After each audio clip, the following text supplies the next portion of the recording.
មុនសម័យអង្គរអរិយធម៌ខ្មែរបានចាប់ផ្ដើមពីនគរហ្វូណន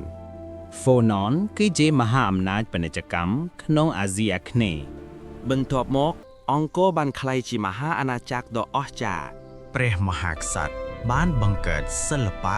សាសនានិងអំណាចជាតិ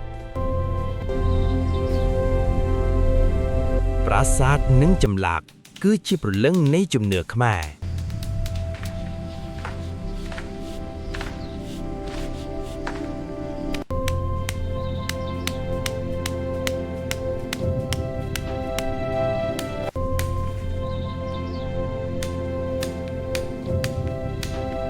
ប្រជាជនរស់នៅជាមួយដីទឹកនិងធម្មជាតិ